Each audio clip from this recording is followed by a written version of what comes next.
अस्सलाम वालेकुम। Inside story के साथ मैं मोहसिन बिलाल। टीएलपी के हवाले से गर्मा गर्म खबरें हैं और दूसरी जानिब इस महाज पर मरियम नवाज साहबा डट गई हैं। उनकी जेर सदारत एक हफ्ते में अमन व अमान को लेकर ये तीसरा सिक्योरिटी का गैर मामूली इजलास है और इसमें गैर मामूली फैसले किए गए हैं। मेरे कुछ सुनने वालों को ये एतराज़ होता है और सवालात उठा रहे हैं कि शायद मैं जानबदाराना रिपोर्टिंग कर रहा हूँ, लेकिन मैं यहाँ पर एक बात वाजे कर दूँ कि ये डेवलपिंग स्टोरीज होती हैं। लम्हा बलम्हा सिचुएशन बदल रही है और जो सूरत हाल बदल रही है, मैं चाहता हूं कि मैं उससे आपको आगाह करूं और जो इसके बाद होना है उससे भी आपकी कुछ आगाही में इजाफा करूं। मेरा मकसद सिर्फ ये है, मेरा मकसद किसी की तरफदारी नहीं है। इसलिए मैं अपने साथ सीनियर सहाफ़ियों को भी बिठाता हूं। पिछले वीलाग में गौहर भट्ट साहब थे, आप उनका वीलाग एक दफ़ा गौर से सुनिएगा कि वो कहना क्या चाह रहे हैं, वो बताना क्या चाह रहे हैं। तो कमर भट्टी साहब मेरे साथ मौजूद हैं, लेकिन उससे पहले जो मरियम नवाज की जेर सदारत इजलास हुआ है, मुझे नहीं लगता कि लब्बैक को इतनी ऑक्सीजन भी जब तक मरियम नवाज वज़ीर आला पंजाब है वो देंगी, बल्कि किसी सूरत भी स्पेयर नहीं किया जाएगा और कुछ बड़े पैमाने पर क्रैकडाउन की इतलात है। मरियम नवाज की जेर सदारत जो गैर मामूली इजलास हुआ है उसमें जो फैसले हुए हैं वो मैं आप तक पहुँचा दूँ। पहले फिर भट्टी साहब से कमेंट लेंगे। पंजाब हुकूमत ने रियासती रिट और कानून की बालादस्ती कायम करने के लिए गैर मामूली तारीखी फैसले किए हैं। लाउड स्पीकर एक्ट का नफाज लाजमी और मजीद सख्त करने का फैसला किया गया है। पंजाब हुकूमत का हर ज़िले में विसल ब्लोअर सेल कायम करने का फैसला हुआ है। पंजाब हुकूमत ने इंतहा पसंद जमात, अब देखें, इंतहा पसंद ये हुकूमत पंजाब कह रही है, ये हम नहीं कह रहे। जब तक टीएलपी कलअदम नहीं हो जाती या सुप्रीम कोर्ट से फैसला नहीं आ जाता, हम इस पर नहीं कहेंगे। जिस तरह गौहर भट्ट साहब ने भी कहा कि अभी तो ये एक आईनी प्रोसेस है, लेकिन हुकूमत पंजाब जब इंतहा पसंद जमात का टैग लगा रही है तो ये हुकूमत पंजाब का मौकफ है, ये हमारा या कमर भट्टी साहब का मौकफ नहीं है। हुकूमत पंजाब ने इंतहा पसंद जमात और गैर कानूनी मुकीम इंटरनेशनल शहरियों के खिलाफ पंजाब पुलिस हेल्पलाइन 15 में खसूसी सेल कायम कर दिया। पंजाब के अवाम इंतहा पसंद जमात और गैर कानूनी तारकिन वतन की इतला के लिए फ़ौरन 15 पर कार करें। हुकूमत पंजाब का सूबे को गैर मामूली कानूनी असले से पाक करने के लिए इकदाम की रफ्तार तेज़ और मजीद सख्त करने का फैसला। पंजाब में डाला कल्चर, बदमाशी और माफिया कल्चर को किसी सूरत बर्दाश्त नहीं किया जाएगा। मरियम नवाज। पंजाब हुकूमत का अमन कमेटियों को फौरी तौर पर मौसर और फाल बनाने का भी फैसला। पंजाब हुकूमत के विजन रियासत अवाम की चौखट पर के तहत हर शहरी के दरवाजे तक मोबाइल पुलिस स्टेशन की खिदमात पहुँचाई जाएंगी। पंजाब हुकूमत ने फिर से वाजे कर दिया कि कम्बिंग ऑपरेशन कार्रवाइयाँ सिर्फ मखसूस इंतहा पसंद जहनीत के खिलाफ या किसी फ़िरके या अकीदे के खिलाफ हरगज़ नहीं है। पंजाब हुकूमत का इंतहा पसंद जत्थों के इश्तेहारात, तस्वीर और प्ले कार्ड्स पर सख्त पाबंदी और कार्रवाई का फैसला। अब इंतहा पसंद जत्थे कौन है, किन की तस्वीर लगती हैं, किन के पोस्टर्स लगते हैं, ये बात भी वाजे है। ये पंजाब हुकूमत कह रही है, कोई मीडिया पर्सन नहीं कह रहा। पंजाब की तमाम ज़िला इंतज़ामिया रोज़ाना गैर कानूनी बैन अवी रहायशियों के खिलाफ कम्बिंग ऑपरेशन रिपोर्ट्स अपडेट करेंगी। पंजाब की इंतज़ामिया को ज़िला रिपोर्ट्स में रोज़ाना की बुनियाद पर अपडेट डाटा करना होगा कि कितने गैर कानूनी रहायशी कहाँ कहाँ कारोबार से मुंसलिक हैं। सोशल मीडिया पर नफरत अंगेज मवाद फैलाने वालों के खिलाफ पीका एक्ट के तहत मुकदमात होंगे और सख्त कार्रवाई होगी। पंजाब में सोशल मीडिया पर शर अंगेजी व नफरत के खिलाफ ज़ीरो टॉलरेंस पॉलिसी नाफज कर दी गई है। गैर कानूनी इज्तमात या बाजार बंद कराने पर दहशत गर्दी कवानीन लागू होंगे।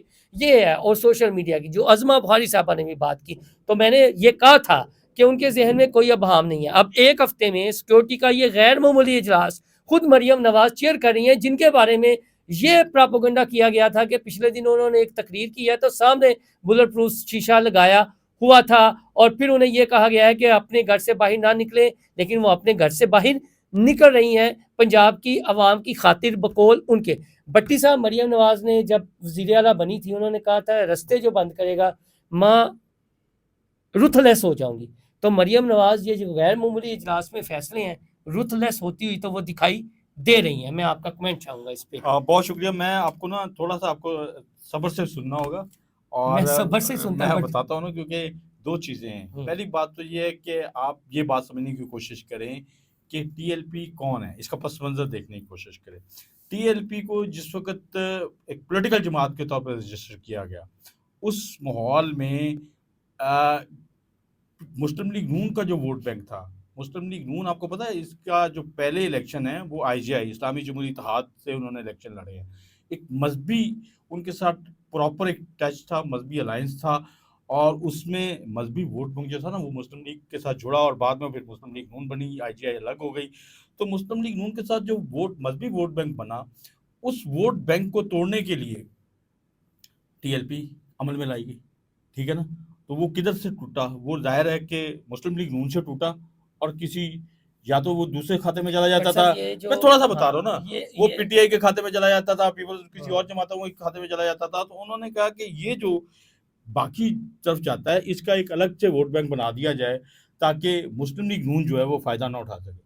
तो पहले तो ये समझिए कि एक ऐसी राइवल जमात है मुस्लिम लीग नून की, जिसको मुस्लिम लीग नून की क़यादत को भी पता है, मियां नवाज शरीफ को भी पता है कि ये जिनको आज वो जत्थे कह रहे हैं, ये जत्थे इनके खिलाफ कहाँ से तश्कील पाए गए थे। और मुस्लिम लीग नून के कायद मियां नवाज शरीफ खुद इन जत्थों का खात्मा चाहते हैं, शहबाज शरीफ भी चाहते हैं, मरियम नवाज चूंकि सीएम पंजाब हैं, लिहाजा उनको जिम्मेदारी सौंपी गई है। लेकिन जो बात आपने रुथलेस की है, रुथलेस तो वो इस लेवल पे हो गई हैं, ये खाली टीएलपी के लेवल पे होती ना तो मैं कहता कि कोई एक गवर्नमेंट उनकी कोई दुश्मनी है, उनकी वोट बैंक तोड़ा गया है, वो उनके खिलाफ रुथलेस तो मुझे बाज़ औक़ात लगता है कि वो आवाम के खिलाफ भी रुथलेस होगी। उन्होंने अपनी हर फोर्स को, हर चीज़ को, जो मैनेजमेंट यानी ट्रैफिक पुलिस मैनेजमेंट के तौर पे शहर की ट्रैफिक मैनेज करने के लिए, जिसको वार्डन का स्टेटस दिया गया चौधरी परवेज़ इलाही के दौर में, अब उस ट्रैफिक पुलिस को इतना आवाम के खिलाफ रुथलेस किस्म के इख्तियारात दिए गए कि लोग जो बेचारे पेट्रोल नहीं अफोर्ड कर सकते 100 रुपए का, उनको 2-2 हज़ार रुपए के जब जुर्माने होते हैं, उनको 20-20 हज़ार के जुर्मानों की बातें की जा रही हैं, 50-50 हज़ार के जुर्मानों की बातें की जा रही हैं।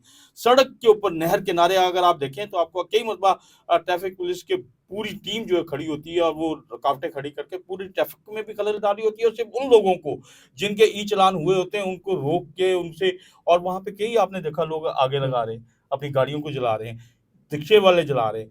यही हाल रुथलेस हुआ है कि जो फोर्स है, पीरा फोर्स लाहौर में, भट्टी साहब देखिए आप मेरी गलत बात एंगल पे, अब वो वहां से उन्होंने कहा था रोजगार जो छीन लिया। जो अच्छा, सड़कें ब्लॉक करेगा, अब उन्होंने वो मैं उनके ये कह रहा हूँ कि ये तो मुझे ये लगता है कि आवाम के खिलाफ हर गवर्नमेंट का मुलाजिम जो है ना वो एक फोर्स के तौर पे, अभी आप एम्प्लॉयमेंट जो नई पॉलिसी आई नौकरियां देने की, उसमें भी देखें कि कितनी जनाब सारी नौकरियां जो है वो इस फोर्सेस में आ रही। बहरहाल टीएलपी के ऊपर जो रूथलेस पॉलिसी है, वो तो उसका पस मंजर सीधा सीधा ये है कि ये एक वोट बैंक जो टूटा था उसको उन्होंने अंगेज करने के लिए, डिस्टर्ब करने के लिए, और उसके ऊपर जो कुछ जितने इल्ज़ामात लगाए हैं, ये इल्ज़ामात ये अपने हर मुखालिफ सियासी जमात के ऊपर लगाते रहे हैं।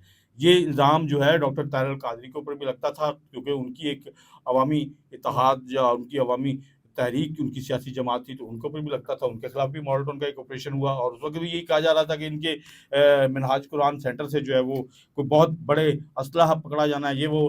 तो ये एक इसका ये पस मंजर है। तो मैं ये समझता हूँ उन्होंने ये भी किया जेड़ा सोशल मीडिया ते अच्छा, शर्पसंदी अब बात या बात नफरत देखिए मेरी अंगेज बात ते सुनो। हमें अब पीका ना लवा मुझे दियो, मुझे मुझे मैं यूनियन मैं नहीं मैं पीछे नहीं देखिए आना, फिर मैं जो आपको बात कर रहा था, देखिए आप हमने जिस वक्त ये प्रोग्राम शुरू किए थे तो हमने कहा था कि साद रिजवी साहब की तरफ से ये जो एहतजाज की कॉल दी गई, ये जस्टिफाई नहीं है। आपने भी कहा, मैंने भी कहा, और जस्टिफाई नहीं है तो इसको, अच्छा, इसी नैरेटिव के साथ अगर गवर्नमेंट इस एहतजाज की कॉल को डील करती तो कोई मामला नहीं था। लेकिन जब गवर्नमेंट ने 2 दिन पहले ऑपरेशन किया, उसके बाद शहादतें हुई, हलाकतें हुई, और उसके बाद फिर मरीदके में जो कुछ हुआ, अब आम आदमी ये सवाल उठा रहा है कि जहाँ पे उनके पास ये जस्टिफिकेशन नहीं थी कि वो ऐसा एहतजाज करते जिस वक्त दुनिया में पीस प्रोसेस चल रहा था, अब लोग सवाल उठा रहे हैं कि रियासत जिसका रोल माँ जैसा होता है, जो ठीक है बच्चों को गलती के ऊपर थोड़ी उसका हो सकता है हल्का फुल्का ऑपरेशन, लेकिन इतनी तादाद में लोगों की अगर शहादतें हुई हैं, वहाँ पे लोग शदीद जख्मी हुए हैं, बहुत कुछ चल रहा है सोशल मीडिया पे, हम वो सारी चीजें नहीं कर रहे, नहीं डाटा नेचुरली नहीं आ रहा। लेकिन देखें उसके बावजूद आप लोगों से, हम भी लोगों से मिलते हैं, आप भी मिलते हैं, मुरीद के लोगों से मिले, बाकी लोगों से मिले, तो लोग कह रहे हैं कि जुल्म हुआ है, ठीक है ना। अच्छा, और इसमें तो सबका इत्तेफाक है ना कि चाहे एक इंसान की जान गई हो, चाहे देखो एसएचओ की जान गई है, सबको दुख हुआ है, सबको अफसोस हुआ है। अच्छा, मुझे ये बताएं, ये रहनुमाई बताएं कि अगर किसी अदारे से या जब तक अदालत में आप एक केस प्ली करते हैं किसी जमात को, क्या हुकूमत अपने नहीं करना चाहिए, पसंद या नहीं शिद्दत करना पसंद चाहिए, कह सकते हैं जब तक कोई अदालत उसे डिक्लेयर ना कर देखिए दे। नहीं करना चाहिए ना। ये पता नहीं किस एजेंडे पे चल के उनके ऊपर ये इल्ज़ामात लगा रहे हैं, उनको इंतहा पसंद, दहशतगर्द, मज़हबी दहशतगर्द। देखिए उनका वाहिद एजेंडा जो है, वो सिर्फ़ यही होता है हमेशा कि वो नबी पाक सल्लल्लाहु अलैहि वसल्लम के हवाले से एक अक़ीदत का इज़हार करते हैं। उनकी क़ियादत जो है बट साहब खादिम गौहर हुसैन भट्ट नदवी साहब साहब भी ने करते रहे गौहर भट्ट और साहब ने बाकी कहा भी है, हाँ करते रहे। जी। अच्छा उसमें जो चीज़ें सारे लोग ये सवाल उठाते रहे कि यार इस अक़ीदत में नबी पाक सल्लल्लाहु अलैहि वसल्लम के उसवा हसना को ज़रूर पेश नज़र रखना चाहिए। ऐसा नहीं होना चाहिए कि आप मामूलात ज़िंदगी मुअत्तल कर दें। मतलब अगर आप एहतिजाज की कॉल देते हैं तो ये ना करें कि हर बट चौक-चौराहे साहब में गौहर भट्ट एहतिजाज करें। साहब ने कहा ये कि बातें लोग साद सारे करते रिजवी रहे। साहब पर मनी लॉन्ड्रिंग का मुकदमा भी बन सकता है, ये जो रिकवरी हुई है। देखें वो ये अब अकाउंट्स मैनेजमेंट कर रहे हैं। मनी लॉन्ड्रिंग के लिए तो सिर्फ़ पैसों की कोई रिकवरी तो नहीं दरमियानी है। रास्ता है, अब मरियम नवाज़ साहिबा देखिए की दरमियानी स्टेटमेंट से तो देखिए नहीं लग रहा फिर दरमियानी रास्ता रास्ता जो है है। ना मेरा ख़्याल में फेडरल गवर्नमेंट की पॉलिसी ये नहीं है। हाँ। मतलब फेडरल गवर्नमेंट से मुराद जो ऊपर बैठे हैं, ऊपर अलाइज़ भी गौहर भट्ट बैठे हैं। साहब भी ऊपर अबर साहब नहीं है, वो कह रहे ऊपर हैं कि अलाइज़ जी जो बैठे हैं ना, ऊपर पीपल्स पार्टी जो बैठी है। हुकूमत पंजाब देखिए का फैसला है, मरकज़ में पीपल्स पार्टी बैठी है, मरकज़ में मोहसिन लेकिन नकवी बैठा पीपल्स है पार्टी का खुल और के वज़ीर बयान नहीं दाखिला आया। नहीं तो पीपल्स पार्टी का बयान बेशक खुल के सामने नहीं आया, लेकिन पीपल्स पार्टी खामोश है।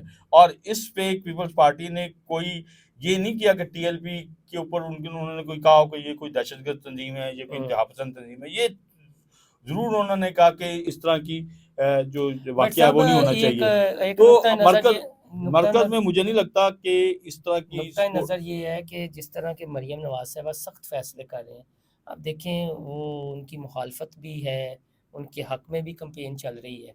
लेकिन ये अगर हम एक ये देखें साथ में उन्होंने गैर मुल्की मुकीम ज़ाहिर है वो अफ़गानी है या जो भी नेचुरली है, वो अफ़गानी है। ठीक है, वो करके तो मरियम नवाज़ का मैं उनकी साइड नहीं ले रहा, ये ना समझिएगा। लेकिन ये है कि मैं बात वो कर रहा हूँ कि उनके ज़हन में तो कोई अबहाम नहीं है ना बतौर chief executive of Parveen of Punjab. नहीं, भाम नहीं है। हाँ। अच्छी बात है, क्लीयरेंस होनी हाँ चाहिए, जी। लेकिन बात ये है कि वो सीएम पंजाब है हाँ जी। और पंजाब के सीएम के तौर पे जब वो कहती हैं कि मैं हर पंजाबी के लिए, पंजाब के रहने वालों के लिए, पंजाब के पानी के लिए आखिरी हद तक जाऊँगी, सब कुछ करूँगी। लेकिन वो इस सारी सूरत-ए-हाल में अपनी जो एक लिमिटेशन है या जो बीच में दरमियान में फेडरेशन के साथ जुड़े मामलात हैं, उस लिमिटेशन को, उस चीज़ों को वो भूल जाती हैं। नतीजा यही हुआ कि जब पंजाब के पानी के ऊपर उन्होंने बात की तो फिर एक पूरा अभी तूफ़ान भी बरपा आ गया हुआ, बट ठीक है ना? और फिर फेडरल में पीपल्स पार्टी ने जिस तरीके से किया उसके बाद फिर जो सारी सूरत-ए-हाल हुई, जो मुलाकात हुई शहबाज शरीफ साहब से, जो सारे मामलात लेकिन अब फिर वो आज हो गया। नहीं वो देखिए उस पे चीज़ें चल रही ना। अच्छा लास्ट उस में पे ये देखिए पीपल्स बताएँ, पार्टी ने ये एक चूँकि मैंने जैसा इंट्रो में कहा कि डेवलपिंग स्टोरीज़ है ना टीएलपी के हवाले नेचुरली से, ये ठीक है, डेवलपिंग डेवलपमेंट है, स्टोरीज़ हैं। गवर्नमेंट जब एक डिसीजन लेती है तो चंद उसके ऊपर घंटों फॉलो में अप क्या फ़ोरकास्ट कर रहे हैं? मेरे ख्याल में चंद घंटों में अब ये जो इन्होंने बनाया 15 के ऊपर हाँ। एक सेल बना दिया है, हुँ, तो 15 के ऊपर पहले भी ओपन था कि हुँ, कोई किसी को अगर गैर कानूनी असला है तो आप उसके ऊपर कंप्लेंट कर सकते हैं। हुँ। अब वो ठीक है, उसके ऊपर स्पेशल फोर्स के तौर पे मुझे लोग ये काम डर करें। है कि एवें साफ़ी के ही ना होन लग रहे जाना पिका नहीं, देखी है, नहीं, नहीं? साफ़ियों का देखिए मेरी बात सुनें, साफ़ी कोई ऐसी स्टोरीज़ तो नहीं दे रहे, जो गवर्नमेंट अब जो गवर्नमेंट ने जो पॉइंट ऑफ व्यू दिया है और जो तीसरा यानी अब इजलास किया वही है, बात वो आपने उससे बाहर तो कोई बात नहीं की, मैंने तो ठीक है? वही वो हमारे लबैक के दोस्त सुनने वाले भी नाराज़ हो जाते हैं। हमारा ये है कि ये लफ्ज़ गवर्नमेंट इस्तेमाल कर रही है, मैं या कमर भट्टी या गौहर भट्ट ने तो इस्तेमाल नहीं किए।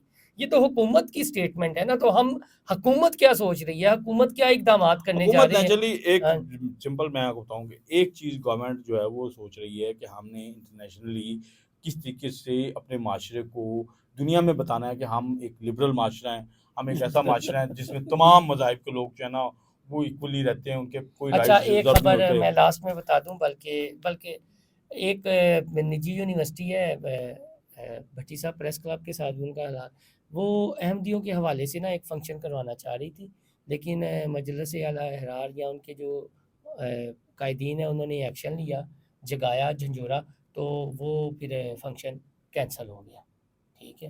कि देखें, मैं इसके ऊपर एक बात ये है कि जो है ना मज़हब हाँ, किसी का भी जो भी है, फॉर एग्ज़ाम्पल अहमदी और कहते हैं लेकिन वो पहले अपने आप को क्लियर थे डिक्लेयर यही करन। बात मैं हाँ आपको जी, कहने लगा हूँ कि भाई वो जब अपने आप को अहमदी कहेंगे, हाँ जी, तो उनको परमिशन मिल सकती है।